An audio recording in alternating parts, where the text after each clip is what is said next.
Olá, hoje no Mundo Político, o novo momento da oposição no Legislativo Mineiro.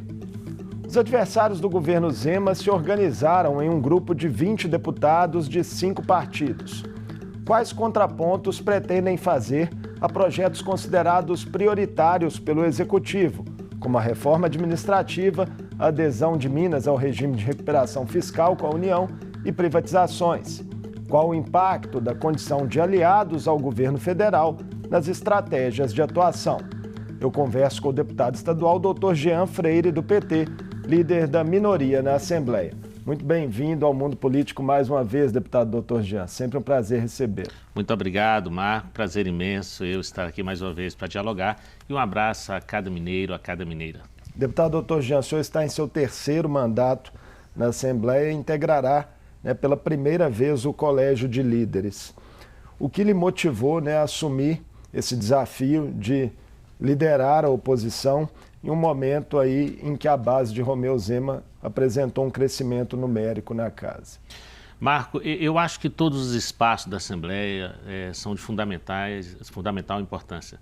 Eu fui presidente da Comissão de Participação Popular por 2 biênios, participei de comissão de saúde, de outras comissões da casa, cheguei a integrar a mesa como segundo vice-presidente e acho que todo espaço é espaço de construção, de partilha, de diálogo, E chegou esse momento que eu me senti preparado para estar fazendo esse papel fundamental, nesse momento que nós precisamos dialogar mais Minas Gerais, com todos os mineiros, com todas as mineiras, e no momento, como você coloca muito bem, crucial, no momento que nós estamos no governo federal, com o presidente Lula, e já o segundo mandato agora que nós somos oposição ao atual governo, e achamos que estávamos na hora preparado e, sobretudo, com um bloco muito aguerrido.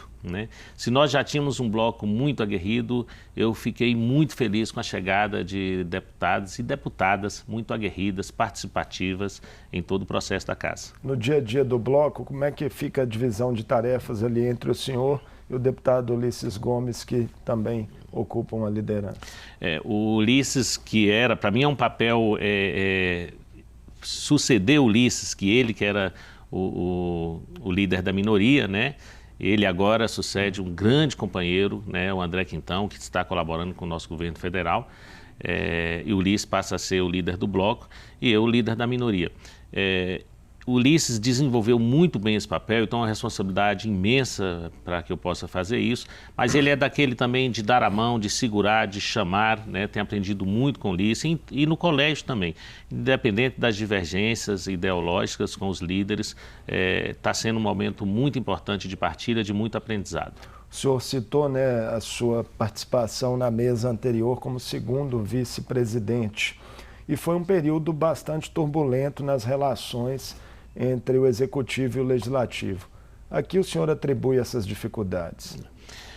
Na verdade, o mandato que passou foi turbulento em muitas situações, O Brasil viveu uma pandemia, nós trabalhamos de maneira remota, essa casa foi pioneira em muitos projetos de leis para enfrentar a pandemia, foi pioneira no sistema para que nos desse a possibilidade de trabalhar de maneira remota, mas cada um tem o seu contexto, tem o seu jeito de dirigir, mas eu vejo que, na verdade, não houve a vontade do governo em ter diálogo com essa casa, E no início desse mandato, aí no final do ano passado para esse, também a ideia parece que era a mesma, quando o governo quer escolher quem vai presidir a casa,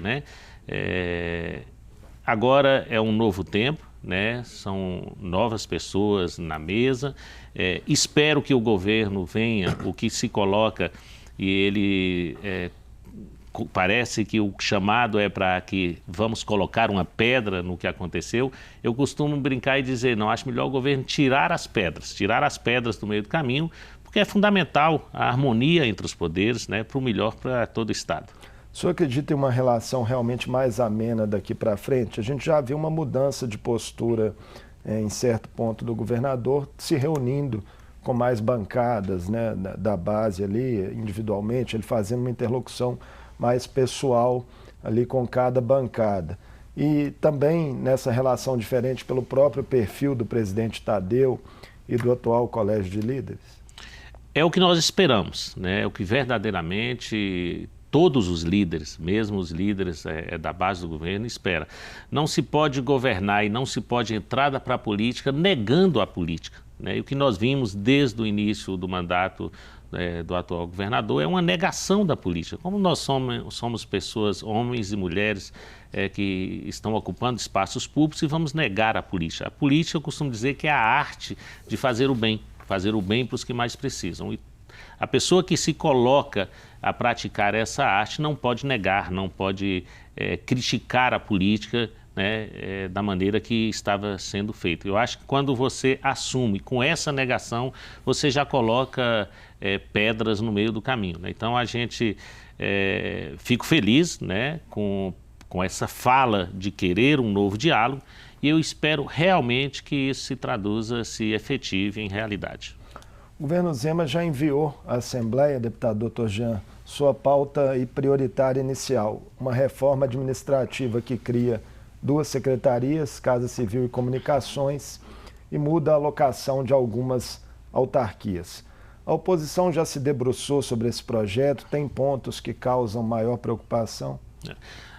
Você sabe muito bem que na oposição nós temos parlamentares que atuam mais numa pauta, outros em outra pauta, mas como eu disse, o bloco está muito bem dialogando entre os deputados, muito deputados aguerridos e participativos, né? Você pode olhar na presença no plenário, na presença das comissões, os nossos deputados e deputadas estão sempre ali, né? Eu costumo dizer que nós recebemos bem para desenvolver esse papel, então é função nossa ocupar esses espaços, dialogar para que a gente possa fazer entrega melhor para os mineiros, né? E dialogar sobretudo com os mineiros também, não só aqui na Assembleia, mas em audiências públicas. Os projetos chegaram a semana passada, né? Nós já estamos dialogando, estudando o projeto, grupos de deputados que são mais ligados a uma pauta, outra pauta. Vamos fazer momentos em conjunto, né, com todo o bloco, vamos provocar audiências públicas, porque não é assim a gente manda um projeto sem dialogar com as pessoas diretamente interessadas naquele projeto, né? Então assim nós vamos discutir, você citou aí a questão da reforma administrativa. Eu costumo dizer com muita tranquilidade que todo governo que ganha eleição é legítimo que ele possa imprimir aquilo, eles possam estabelecer o seu jeito de governar, as secretarias, mudar, tirar secretarias, isso é legítimo. Importante a gente olhar, isso vai ter um gasto, né? O que vai alterar isso na administração, o porquê que está criando secretarias.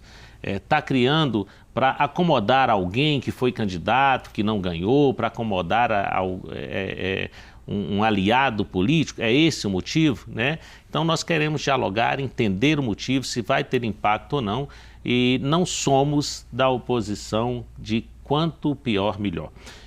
Alguns deputados já fizeram críticas públicas, né, da oposição à questão, por exemplo, da Fundação Caio Martins, que seria ali transferida da Secretaria de Agricultura para a Secretaria de Educação. Tem também uma questão que envolve a Rede Minas, né, que passaria à Secretaria de Comunicações. A ideia é ouvir também servidores dessas entidades? A Rede Minas, o sistema de comunicação já vem sofrendo ataques, né, não é de hoje do governo. E é interessante como o governo tem a mania de falar mal das suas empresas, né? É assim com a CEMIG, é assim com a Copasa, parece que quer precarizar, quer para poder talvez até, no caso da Copasa e a CEMIG, vender mais barato, né? Você que citou também a Fundação Caio Martins. Qual o ideal de trazer para a Secretaria de Educação, né? É um ideal de acabar, né? De não existir mais, né? Vai manter a mesma vocação, né, da criação da Fundação Caio Martins? Então, acho que tudo isso nós temos que dialogar, que discutir. Nós temos aí já deputados se movimentando no pedido de frente parlamentar em defesa da Fundação Caio Martins. A nossa Comissão de Educação, sob a presidência da deputada Beatriz, já prepara audiências públicas, já temos pedido de audiência pública para debater. O interessante, Marco, de toda reforma, ou todo projeto que chega a essa casa, é a gente procurar saber o porquê que está apresentando esse projeto, dialogar com as pessoas que têm um envolvimento direto, aquilo vai ter impacto onde, em qual classe, e dialogar com essas pessoas, né? Se as pessoas que estão diretamente ligadas, né, onde existe a fundação, se eles entendem que é o melhor, né, aí a gente passa a ter um olhar diferenciado. A possível adesão de Minas Gerais ao regime de recuperação fiscal com a União, doutor Jean, continua entre as prioridades do governo Zema, e a oposição também se movimenta em relação ao tema. Inclusive teve uma ida a Brasília, né, uma ida conjunta dos deputados do bloco. A discussão parece meio travada nesse momento entre o governo do estado e a União. O que pode acontecer nos próximos meses? Primeiro, quando se fala que a discussão parece estar travada, é importante a gente lembrar que quando o presidente Lula foi eleito, durante a eleição, durante a pré-campanha, a campanha, ele falava que uma das primeiras reuniões iria convidar todos os governadores, independente de sigla partidária, ouvir todos os governadores, solicitar de cada uma 3 obras prioritárias no estado, e assim ele fez, né?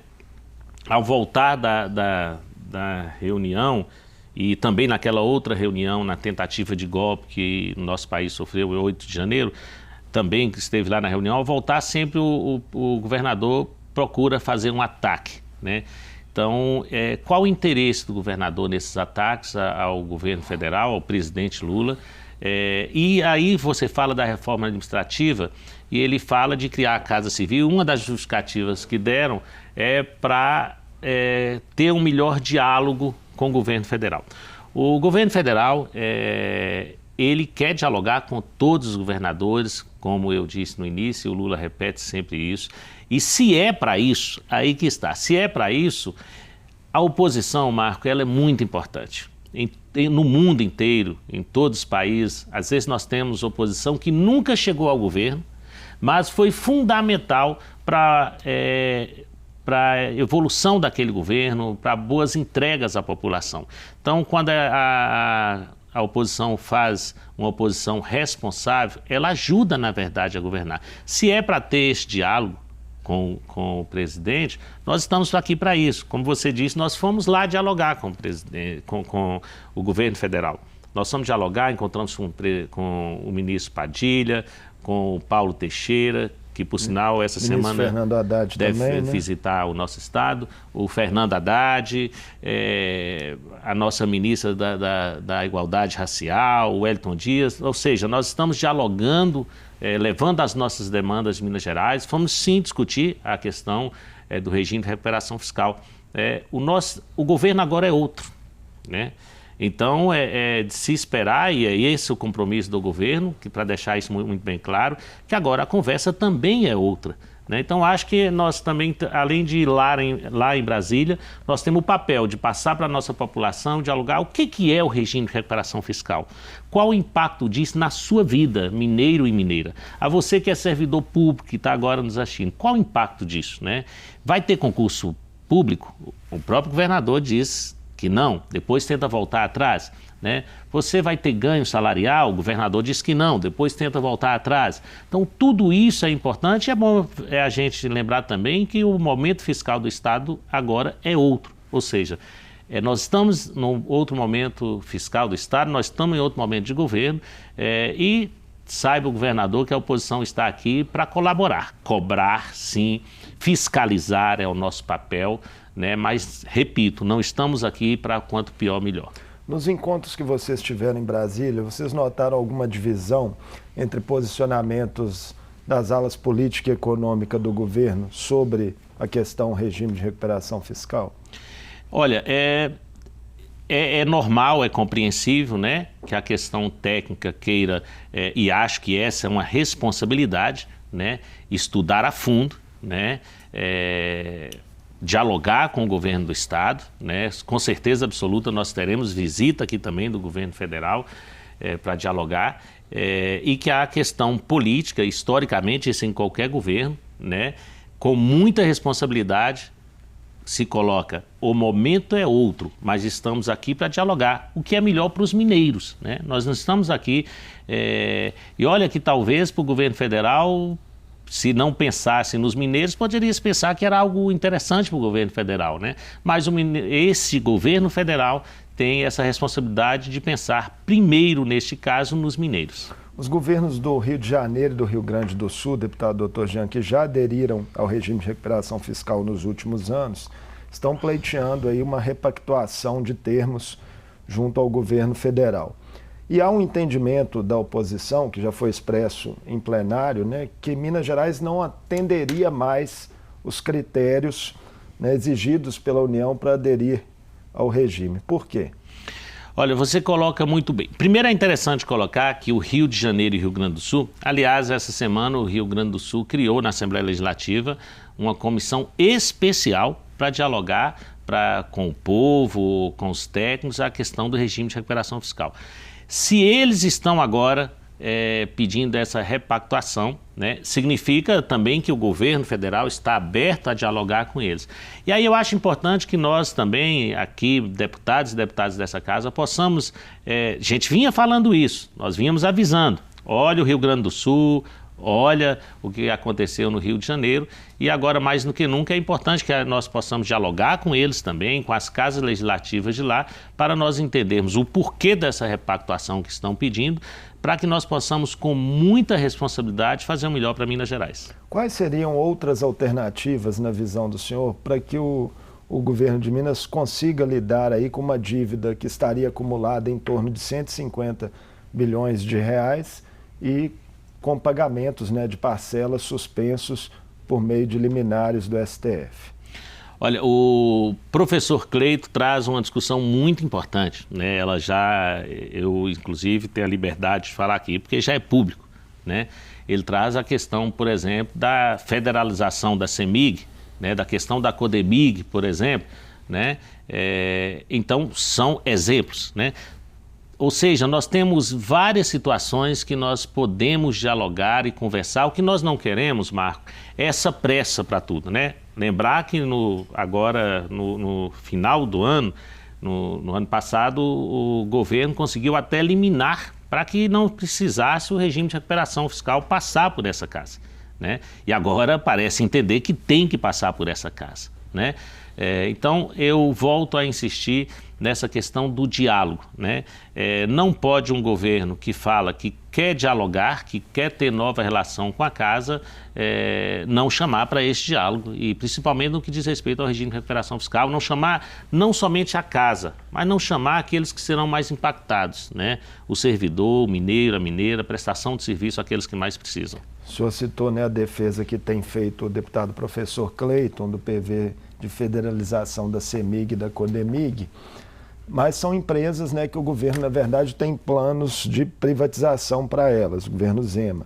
A privatização, inclusive, da CODEMIG já passou pela CCJ no final da legislatura passada, ainda que com votos contrários do bloco de oposição.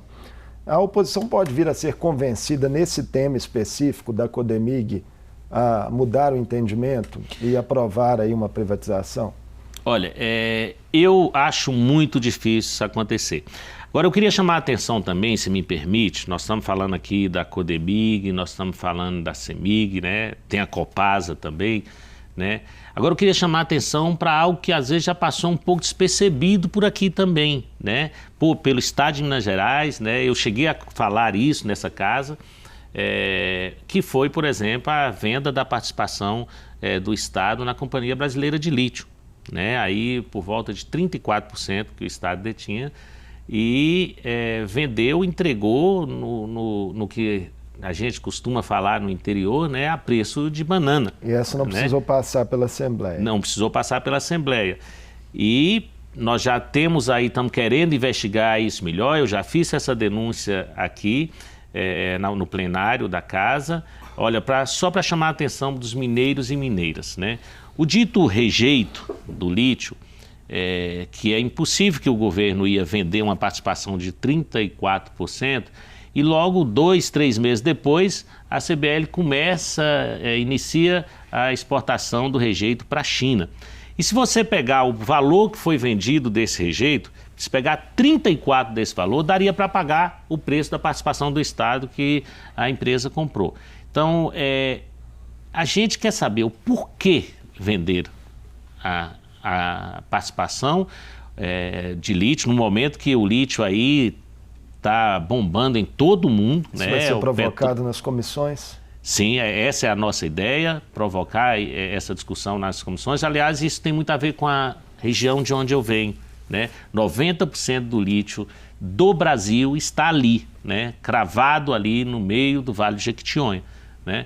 Então, nós queremos debater isso e a mesma coisa com o nióbio, né? Por que esse interesse? Porque a empresa, a CEMIG, olha, Marco, desde criança eu fico me questionando, a primeira vez que eu ouvi a palavra privatização, eu fico me questionando o seguinte: por que uma empresa que dá lucro para o Estado, né, quer se vender? O que nós temos que fazer é não dividir esse lucro totalmente entre acionistas e aplicar no Estado. Sobre esse assunto, o governador e secretários alegam que no caso da CEMIG e da Copasa, as empresas não têm como fazer novos investimentos para melhorar a prestação de serviços e que alguns desses serviços já estão muito precarizados. O que o senhor sente nos municípios da sua base parlamentar em relação a essas duas empresas?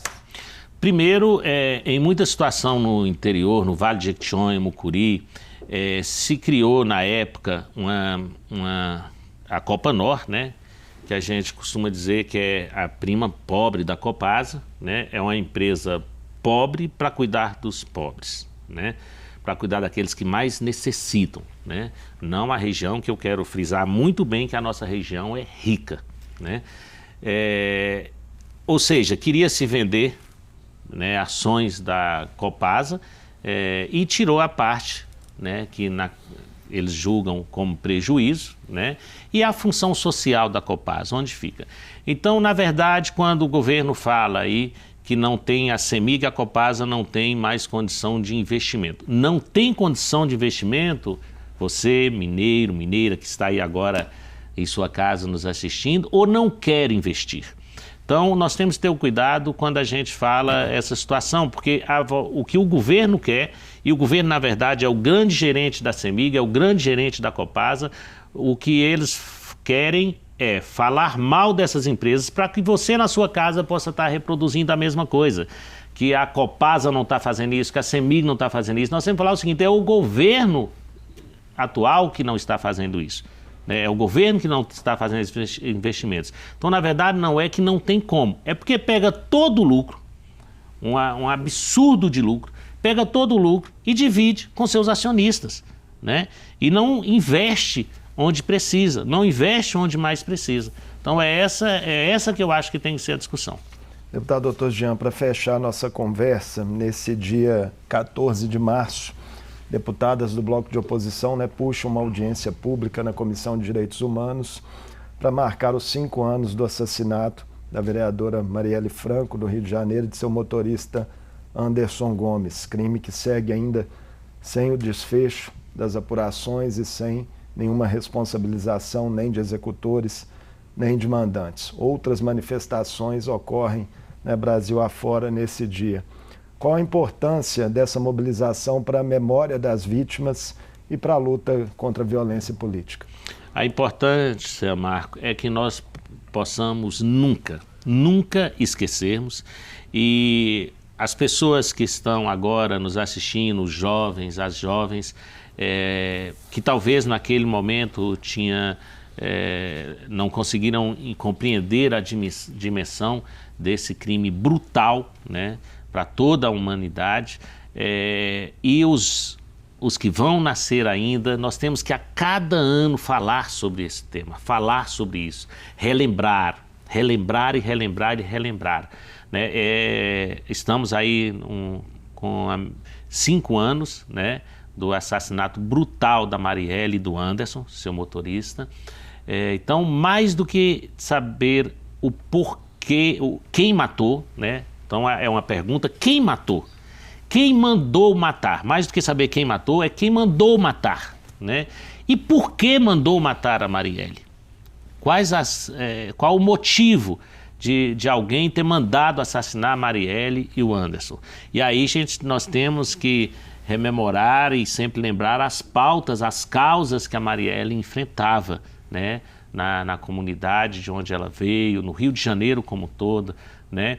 Então, essa não só a pergunta, mas também o porquê e também essas pessoas devem pagar, né? Devem pagar e estão soltas por aí, né? Nós vimos delegados, delegadas, promotores se afastados desse caso, né? Quando parece que estava chegando ao mandante, aos mandantes, aí eram desviados. Então, nós estivemos inclusive com a irmã da Marielle, a nossa ministra da Igualdade Racial, nessa ida a Brasília. E Aniele hoje, Franco. Sim, a nossa companheira Aniele Franco. E hoje é um dia, e nessa audiência, eu acabei de usar a tribuna também nessa pauta, o 4º ano consecutivo que eu uso a tribuna, cobrando explicações, né? Então, quero agradecer aqui, parabenizar, né, o governo do presidente Lula por ter tido um olhar diferente, né? O Flávio Dino, nosso ministro da Justiça, já determinou que criou um grupo especial da Polícia Federal para acompanhar, para investigar o fato, investigar as investigações, né? Porque o mundo, né, quer saber, né? E fica aqui o meu abraço a toda a família, a todos os familiares, amigos e amigas, e a luta da Marielle. A gente segue aqui no Mundo Político amanhã com mais reflexões sobre a questão da violência política contra as mulheres em uma entrevista que faremos com a socióloga Clara Maria Oliveira de Araújo, da UERJ. Deputado Dr. Jean, muito obrigado por mais uma participação conosco no Mundo Político. Muito obrigado, Marco. Obrigado aos mineiros e mineiras por ter aí nos acompanhado. Aos todos os companheiros que estão aqui, que fazem parte aqui desse programa, que está aqui, que prepara esse espaço também em todos os seus aspectos. E parabéns pelo mundo político. Eu acho que discutir política, eu aprendi, Marco, para terminar, na igreja, que política é um bem comum que vem de Deus para aqueles que querem fazer este bem comum. É uma vocação para aqueles que querem fazer o bem comum, né? Então, parabéns por trazer temáticas tão importantes para os mineiros e mineiras. Até a próxima. Eu conversei com o deputado estadual Dr. Jean Freire, do PT, líder da minoria na Assembleia. Falamos sobre os posicionamentos e estratégias de atuação da oposição ao governo Zema em meio ao novo jogo de forças do Parlamento Mineiro. O Mundo Político fica por aqui. Obrigado por nos acompanhar e até o próximo programa.